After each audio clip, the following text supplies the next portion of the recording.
In investing and trading, we often ask ourselves one important question. When do markets become oversold and potential buy opportunities? Well, in today's video, as we look at the number of 20, we see breadth decline across the board, and new lows start to fast outpace new highs when it comes to so many stocks in the markets. To make matters worse, this sell-off isn't like all the others, with bond market indicators starting to accelerate in many ways, including credit spreads blowing out.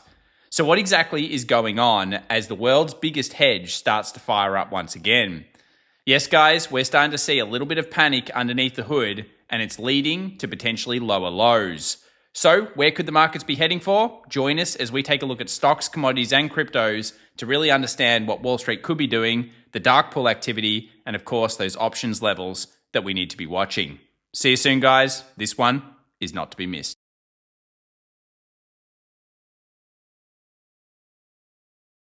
Well, welcome back, everybody, to one of the largest daily shows on the planet when it comes to the latest in macro, what Wall Street's been up to, and of course, the key flows surrounding the markets. What a 24 hours we saw with dark pools last week starting to show signs of problems in hardware. Could be the AI trade be over and potential the bubble be popping? Well, it's clear that there's a lot of pressure on markets right now, and it's just a quick reminder as well, if you haven't already, make sure to sign up for our newsletter in the pinned comment down below, as we will be covering a very important breadth stat that I think everybody will want to be looking at, whether you're an investor or trader, throughout 2026. If you want a bit better explanation of it, remember it's totally free, links in the comment down below. All right, let's kick things off here by talking about bonds, sentiment, and then of course the data, the structure, and the options flow before we go to the key levels. And we'll start here with sentiment, which is clearly into the maximum fear when it comes to the CNN overall fear gauge. And you can see here that we've seen quite a lot of extremely low closes for quite some time. Now, is this an instant buy signal? No, of course, this just basically is a sign of a declining market that is showing a significant start of pressure when it comes to bonds, when it comes to advanced decline lines, and everything else. And this will come as no surprise to anyone that's been watching the channel for a while, as we've been discussing realistically the weakness in specifically the Magnificent Seven and several tech stocks for quite some time. It's been a very different market since September of last year, and that's starting to lead in now to the bonds market starting to freak out. Speaking of bonds, we posted this one, which is, of course, the ICE BOFA yield spread, which started to extend itself over the last 24 hours. And this is a bit of a worry because, of course, it's broken to a new higher high, which means the current trend is accelerating in the wrong direction when it comes to market stability. And as we often say, when the bonds market wakes up, we have to really see when they start to settle down. And at the moment, all the bonds indicators are tending to go towards risk is starting to become bigger.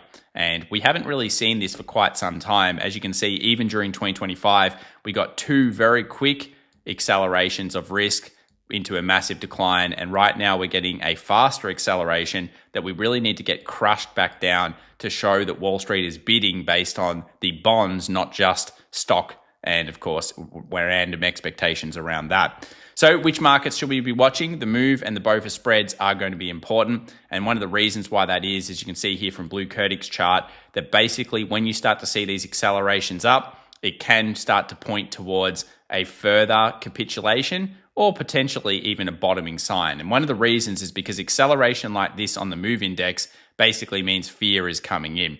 And when it starts to get crushed, that can also come with structure.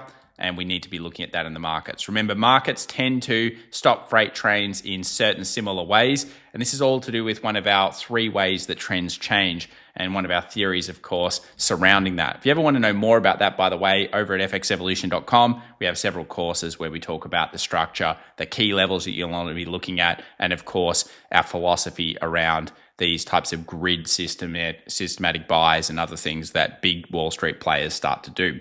All right, let's now have a look at some great stats here from Grant Hawkridge. The number of actual stocks making new lows has increased dramatically over the last couple of weeks, and this will come as no surprise. Of course, we're seeing a series of lower lows and lower highs as we go down through a trend line here on markets.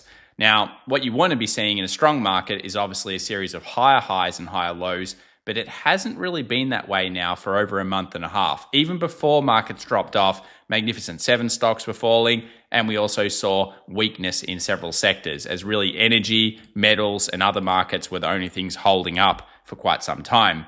Now, this has taken us to 5 consecutive negative weeks on the S&P. And it's not really in good company when you start to look at these types of reads, because the problem is not so much whether markets always drop off. Of course, the statistics are still very coin flippy, but you'll notice here that over the next 12 months, only 64% of markets were bullish, and over the next 6 months, it's only 57%.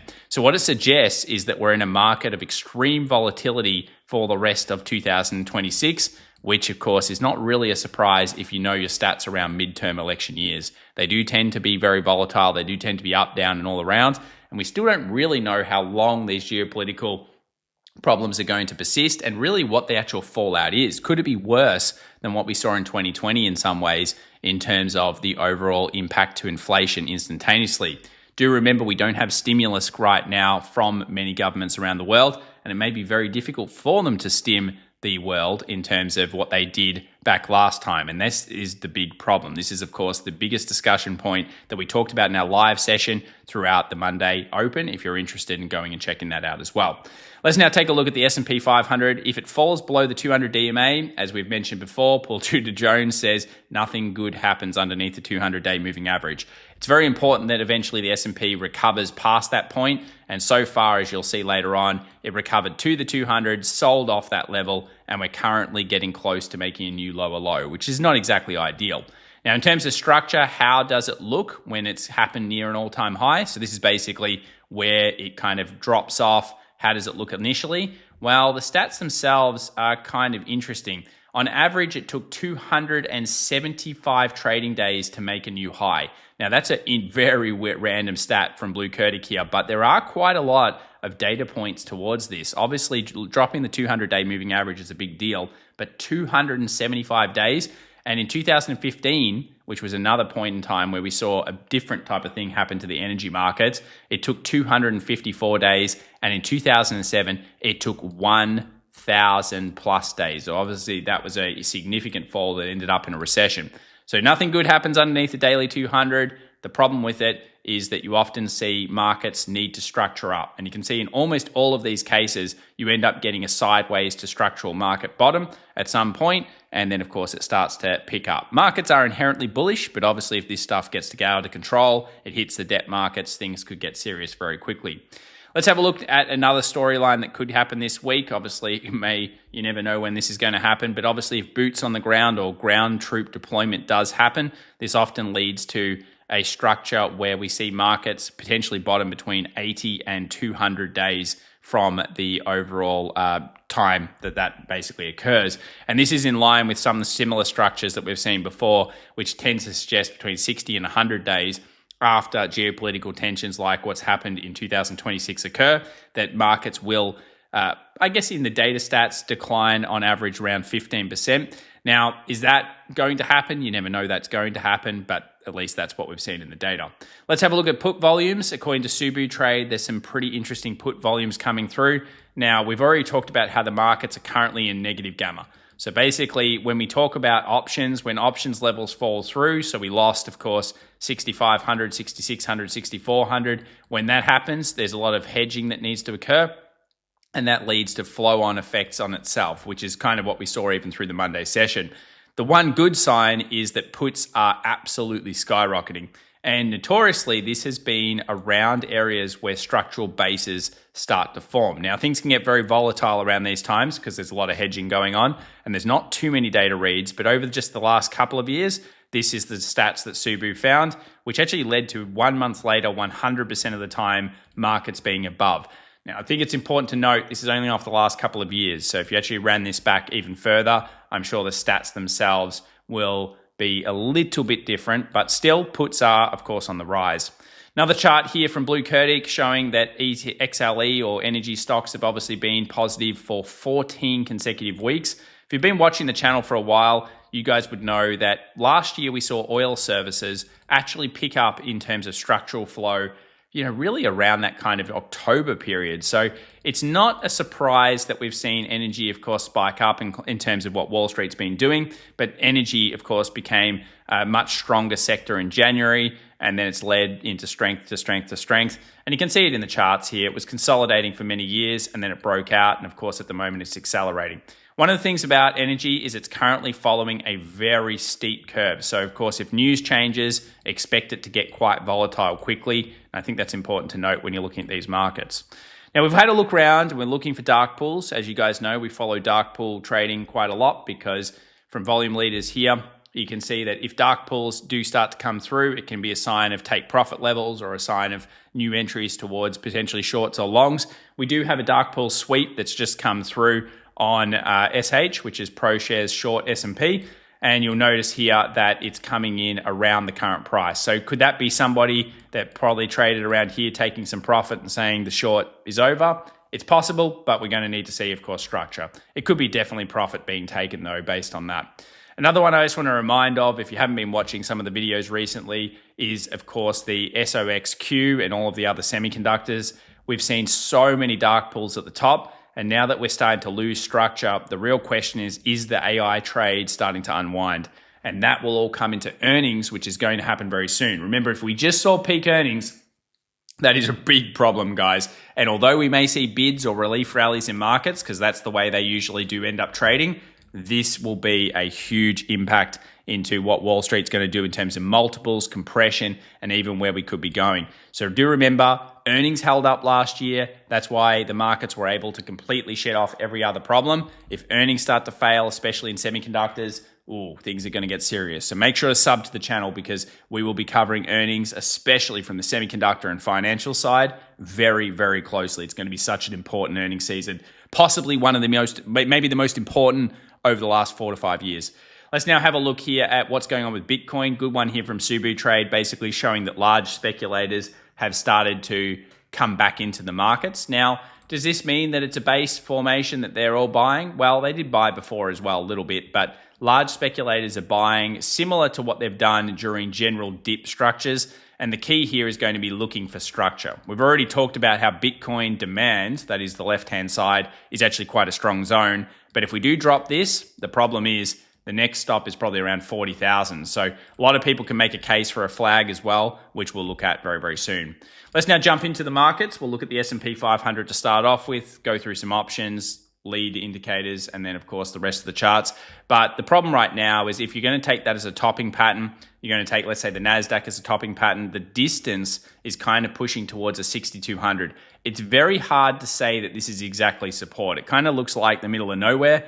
And the issue is until you hit 6,200, you're not really at the next level of strong demand. And then underneath that, 6,000. So it's really those 200-point increments that could come in. I'll just load the Qs so you guys can see the similar style pattern. And the problem with the Qs is if you take it from a technical style, then you're going to get this as some type of double top. If you then extrapolate that out, then you end up getting, of course, a double top pattern that then takes us into previous highs. So what's that going to set it up as? About 538 or something on the technicals, which isn't quite where it's at. Now, of course, this can change, but it is currently in, I guess you would say, a little bit more of a freak out as it's accelerated towards the downside. We were just seeing a series of lower lows and lower highs, and then suddenly we broke that key support and you can see the acceleration.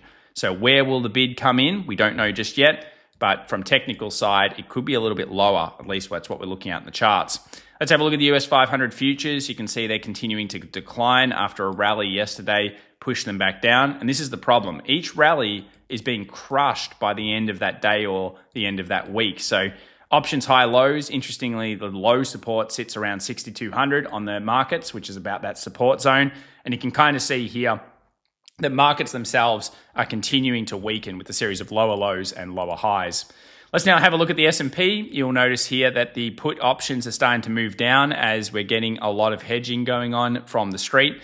We started at 6,400 being the most struck level. We're still just there, but suddenly 6,300 is being struck, and I wouldn't be surprised at all to see 6,200 getting struck up. Basically, we're in negative gamma across all expirations, and that's pushing these markets lower. Now, if the markets do stay underneath these key set levels, such as 6,400, you can see the hedging that may need to occur over the next couple of sessions, and you'll note 6,200 starting to appear. So it's not a surprise that this is what happens, in technicals and in options, but it's interesting to see how they connect. And a lot of you guys obviously have been learning about this as we've been showing you on the charts over the last months and years. Let's have a look at the Qs. It's kind of similar. 560 now becoming the most struck level for the Qs. And again 550. So that basically means the NASDAQ, which is currently trading at 560, is sitting on that very important level. And if it drops this zone, then maybe we're going 550 or even lower. I don't think the Qs are as important as the S&P ones though. So just remember there's way more options activity on the S&P than there is on the Qs themselves.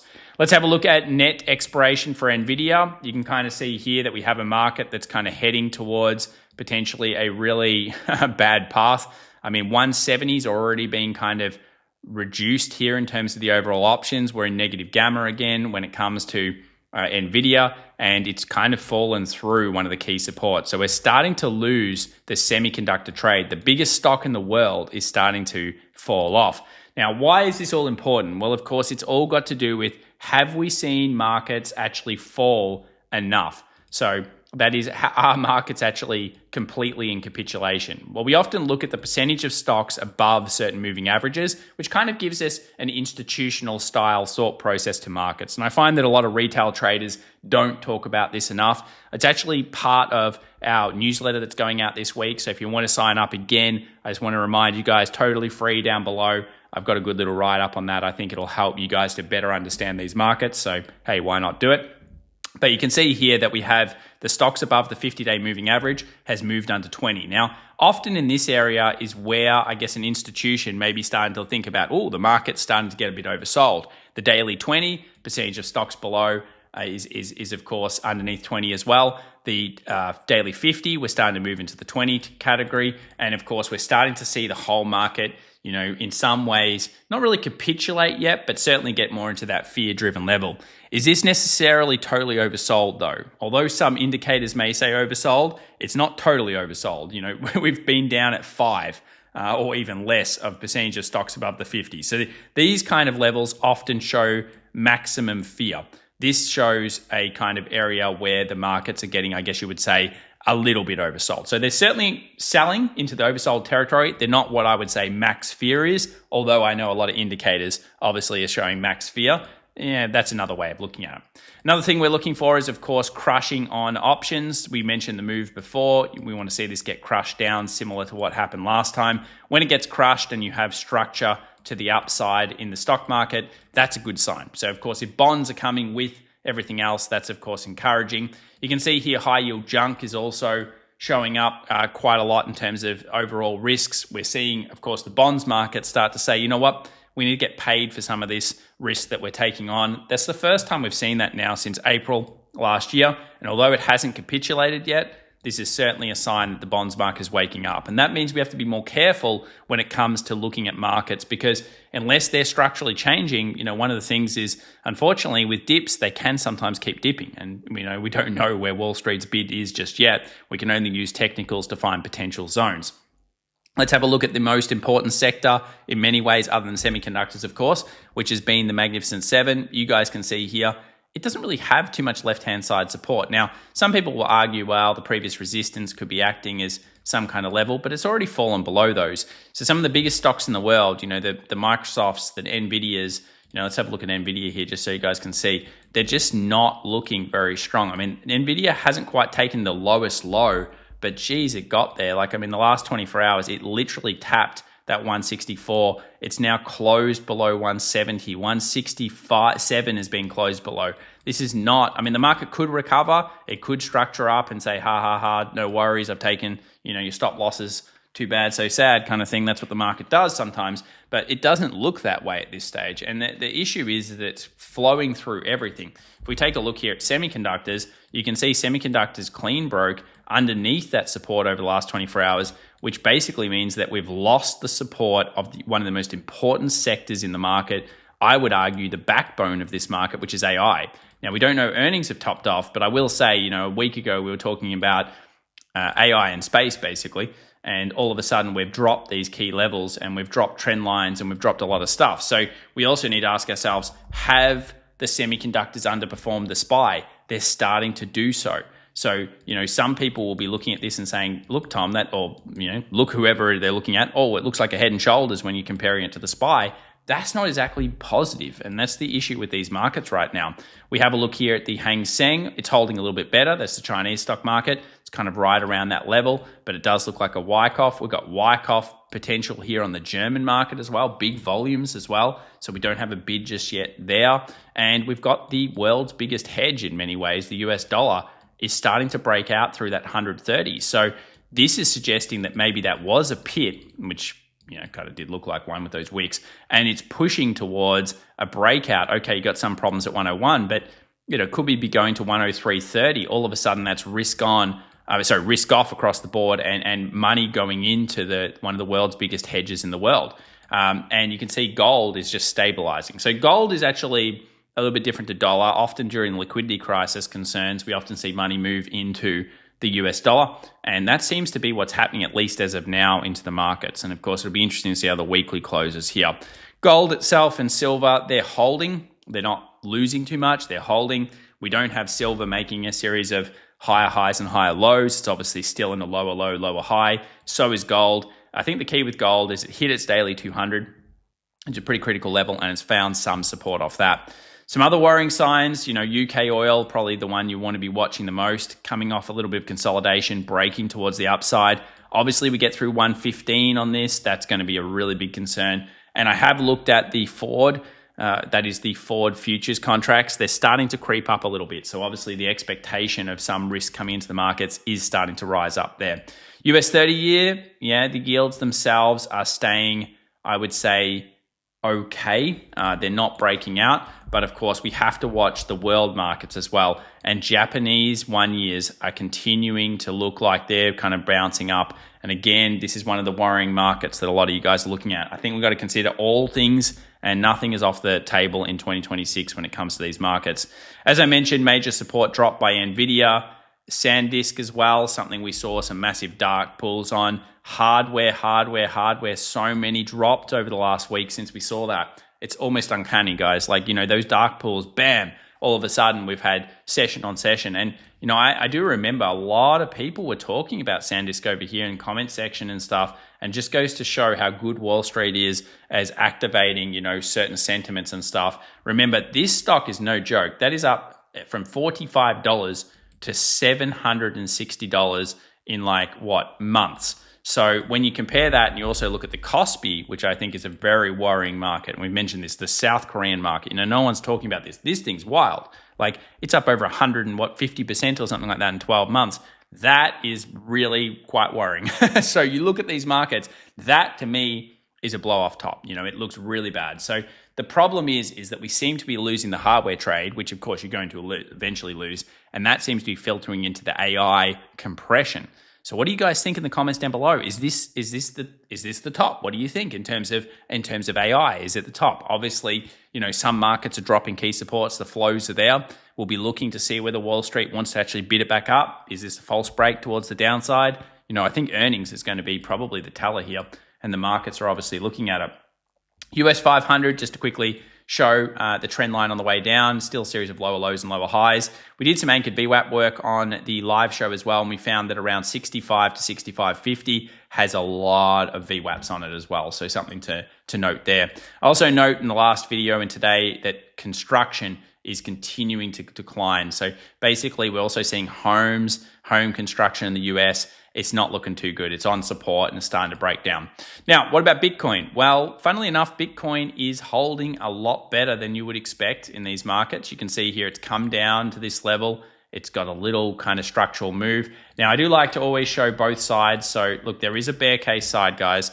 And the bear case side is that this is setting up as a massive flag, and that people are seeing it like they saw it last time, which is basically we're consolidating here and we're looking like this. And if you take a trend line from the break, so let's say from the breakout, which is often the way you look at it technically, then you kind of extrapolate that out, you're going to get about 42, which is that previous demand. So unfortunately, it does proof, and that is the problem for the downside. So a lot of you guys kind of thinking of it that way. I think it is a good demand zone. We've talked about it, how we thought it would be relatively stronger because, of course, it was beaten down. It has held relatively well considering the markets have dropped off. I know obviously it fell a lot, but the structure is there. The question now will be, do we see some massive trap style set? and then we see a movement. And often that comes back to that patience, react, don't predict kind of concept we always go on about on the channel. Because one of the keys here is, sometimes one of the best things to do is just to sit back and say, okay, well, I have to see more evidence, because this is an evidence-based statistical approach that you're looking at in markets. It's flows, it's those types of things. Guys, there's a lot going on. I want to summarize here for today. Just a quick reminder, again, sign up for the free newsletter. I've got a cool indicator I think you're going to want to look at for 2026 in terms of, bringing it into your overall thought process. It's always good to have more information, isn't it? And as long as it kind of makes some sense. But I want to kind of summarize here is markets at the moment are still in decline. We obviously saw negative gamma take over on the S&P. We've seen markets, of course, drop since then. Could they turn on a Truth Social or some kind of post? Yes, of course, it's news driven. But at the moment, it's a series of lower lows and lower highs. And if you know about your technical analysis and you think about flows, that's a market that's still in decline. And that's on the S&P, and the dollar is possibly breaking up. Remember, that's one of the world's largest hedges. So these things have to be considered when you're checking it out. Keep a level head, obviously continue to learn. And one of the things that we're looking at is we're just seeing where the dark pools come back in, because often it's what they do, not what they say. And at the moment, we haven't seen huge transactions just hit those major indices and ETFs just yet. We're looking, and we'll update you when we can. Thank you so much. Thanks for your comments. Thanks for your alerts. We'll see you in the next one. Bye for now.